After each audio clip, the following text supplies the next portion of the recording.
क्या कैसा लग रहा है? आपके पिताजी के मरने की खबर सुनकर आपको कैसा लग रहा है? जी बहुत बुरा लग रहा है। अच्छा, अंतिम सांस लेने से पहले उन्होंने किसी दर्द या तकलीफ की शिकायत की थी? जी नहीं, डायरेक्ट अंतिम सांस ली थी। आप साहब ये भी इंटरव्यू देने में उतराया एक एक घंटे के बजाय जी नहीं, डायरेक्ट अंतिम सांस ली थी। क्या इससे पहले भी कभी उन्होंने अंतिम सांस ली थी? क्या इससे पहले भी कभी उन्होंने अंतिम सांस ली थी? जी कोशिश तो की थी, लेकिन डॉक्टरों ने लेने नहीं दिया। अच्छा, वे लंदन क्यों आए थे? जी अंतिम सांस लेने के लिए। वे ये अंतिम सांस भारत में भी ले सकते थे, इसके लिए इतना दूर क्यों आए? जी राष्ट्र हित में आए। हमारे देश का नेता जो भी करता है राष्ट्र हित में ही करता है। जी राष्ट्र हित में आए। अच्छा, ये पंक्तियां बस खाली न जान रहे। अच्छा, अंतिम सांस लेने के बाद क्या हुआ? जी अंतिम सांस लेने के बाद वे मर गए। क्या उनको पता था कि अंतिम सांस लेने के बाद वे मर जाएंगे? जी पता था। जब उनको पता था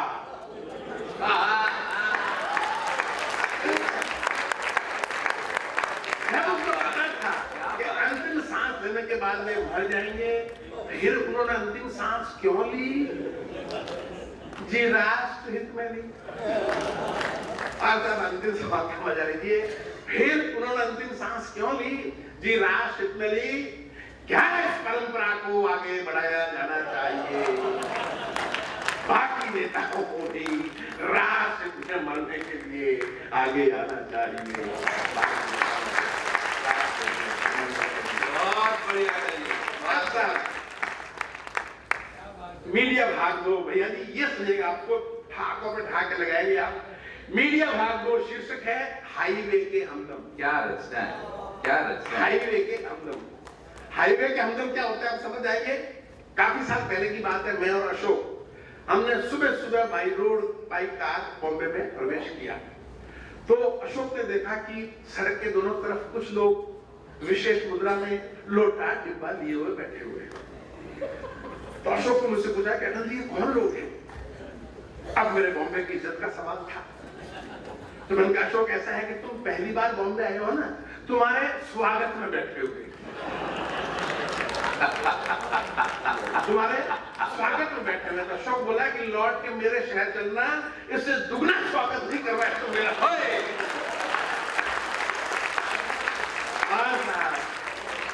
ये स्थिति सिर्फ बॉम्बे की नहीं है या अशोक के शहर की नहीं है, हिंदुस्तान के हर शहर की स्थिति है। इस स्थिति के बारे में एक हास्य के माध्यम से, मीडिया के माध्यम से एक अवेयरनेस लाने की मैं कोशिश कर रहा हूँ। शानदार कविता। हाईवे के हमदम। और साहब आपने देखा होगा मैं अवेयरनेस ला रहा हूँ और मेरे साथ में मेरे पार्टनर मोदी जी हैं, वो शौचालय बनवा रहे हैं। हम दोनों मिलकर स्वच्छ भारत का निर्माण कर रहे हैं। इसलिए कविता को ध्यान से सुनिए, मजा लीजिए और तालियां बजाइए। हाईवे के हमदम। क्या बात। शहर के बीच शुद्ध हास्य की कविता है। श्याम जी, सरस्वती के मंच पे खड़ा हूं, विषय सब्जेक्ट मैंने जैसा भी लिया है, लेकिन जिस शालीनता के साथ मैंने इसका निर्वाह किया है उसमें भी आपकी दाद चाहूंगा। और जहां ठाके वहां पे खूब ठाके लगाइए। हाईवे के हमदम। शहर के बीच हाईवे का सीन था। सीन प्रातःकालीन था। रिपोर्टर मुस्कुराया और गर्व से बताया, यह है एशिया का सबसे बड़ा ओपन एयर शौचालय। मैं जरा संकोची आदमी यह है एशिया का सबसे बड़ा ओपन एयर शौचालय और मैं हूं अजय। आप देख रहे हैं हमारा विशेष कार्यक्रम हाईवे के हमदम। लोग आ रहे हैं, जा रहे हैं और वापस जा रहे हैं। हिंदू मुस्लिम सिख ईसाई, वैसे तो हर जगह लड़ाई, हाईवे पर भाई भाई। हिंदू सिख ईसाई, वैसे तो हर जगह लड़ाई, हाईवे पर भाई भाई। इसके बाद रिपोर्टर ने अपना रुख दूसरी तरफ किया और एक हाईवे के हमदम का इंटरव्यू लिया। क्या अब कल्पना कीजिए कहां बैठे हुए आदमी का इंटरव्यू लिया जा रहा है। शुद्ध ठहाकों वाली पंक्तियां हैं, ठहाके लगाइए और वातावरण बनाइएगा। इसके बाद रिपोर्टर ने अपना रुख दूसरी तरफ किया और एक हाईवे के हमदम का इंटरव्यू लिया। आप यहाँ क्या कर रहे हैं? इंटरव्यू नहीं होता है। आप यहाँ क्या कर रहे हैं? जी मैं यहाँ क्या कर रहा हूँ ये तो आप देख ही रहे हैं। जी मैं यहाँ क्या कर रहा हूँ ये तो आप देख ही रहे हैं, लेकिन आप यहाँ क्या कर रहे हैं? लेकिन आप यहाँ क्या कर रहे हैं? रिपोर्टर बोला हम लाइव टेलीकास्ट कर रहे हैं, हमारा विशेष कार्यक्रम हाईवे की हमदम, इसमें आपका स्वागत है। हमदम बोला हम तो यहाँ रोज आते हैं, आज आपका स्वागत है। हमदम बोला हम तो यहाँ रोज आते हैं, आज आपका स्वागत है, लेकिन ये तो कहो आज फैशन शो की जगह हमारा शो, मजे से फिल्माओ, बढ़िया लोकेशन है, हम धरती पुत्र और ये धरती पुत्रों का प्रातःकालीन खुला अधिवेशन है। वाह, प्रातःकालीन खुला अधिवेशन है। आप साहब एक पंक्ति का मजा लीजिएगा। रिपोर्टर ने पूछा, भैया जिसने कहा, रिपोर्टर ने पूछा क्या आपको नहीं लगता कि आप सरकारी नियम का उल्लंघन कर रहे हैं? जी हम तो कुदरत के नियम का पालन कर रहे हैं। जी हम तो कुदरत के नियम का पालन कर रहे हैं, और कुदरत के नियम का पालन करने से सरकारी नियम टूटते हैं तो हम क्या कर सकते हैं? रिपोर्टर ने इंटरव्यू आगे बढ़ाया। ये हाईवे कब से है? जी 10 साल से। यहाँ आपका अधिवेशन कब से चल रहा है? जी महाभारत काल से। बहुत पुरानी परंपरा हमारी। जी महाभारत काल से पहले यहाँ एक गांव था। एक दिन शहर आ पहुंचा टहलता हुआ और गांव का अपहरण कर लिया। हमने भी आधुनिकता के सामने समर्पण कर दिया। नतीजा सामने है, देख लिया। शहर ने हमारा और हमने शहर का हुलिया बिगाड़ के रख दिया। बहुत अच्छे भैया जी, उस आदमी की ईमानदारी देखिए, सिर्फ शहर को दोष नहीं दे रहा है, शहर ने हमारा और हमने शहर का हुलिया बिगाड़ के रख दिया। तभी तभी क्या हुआ? कुछ नहीं उनको अंदर ले आइए वापस। आप पढ़िए तबीयत से पढ़िए। आप एक 10 सेकंड इंतजार कर लेते हैं, अगर आए तो ठीक, नहीं तो कोई बात नहीं। जी सर, ओके सर। आप जरा तालियां बजा के उसको बाहर बताइए। बाहर को तालियां सुने, आपको लगे कि यार अंदर बढ़िया काम हो रहा है। आप हाँ सुनिए सर, हाँ मैं जरा ये तरह वापस पढ़ता हूँ। स्वागत आप पढ़िए आप, कोई दिक्कत नहीं, तो होता रहता है, वो भी हमदम ही है। हाँ।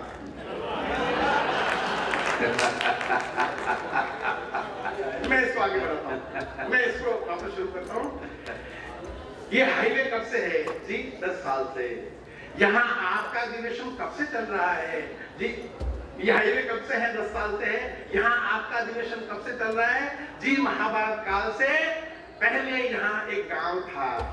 एक दिन शहर आ पहुंचा टहलता हुआ और गांव का अपहरण कर लिया। हमने भी आधुनिकता के सामने समर्पण कर दिया। नतीजा सामने है, देख लिया। शहर ने हमारा और हमने शहर का हुलिया बिगाड़ के रख दिया। बढ़िया बात है। तभी न्यूज रीडर ने सवाल किया। आपने देखा होगा कि न्यूज सेंटर पे बैठा हुआ न्यूज रीडर बीच में कुछ बेवकूफी भरा सवाल करता, कुछ भी। अब वो बेवकूफी भरा सवाल सुनिए और उसका जवाब देखिए। तभी आइए श्याम जी बैठिए। तभी न्यूज रीडर ने सवाल किया, अजय खराब मौसम या बरसात के दिन बाधा पहुंचाते हैं, क्या तब भी ये लोग रोज आते हैं? सवाल देखिए, क्या तब भी ये लोग रोज आते हैं? बोला अजय, बरसात हो या प्रलय, रोज आना। आदमी जीवन में संघर्ष करता है पहचान बनाने के लिए, और उस पहचान को बनाए रखने के लिए यहाँ काहे की लाज और किसका लिहाज।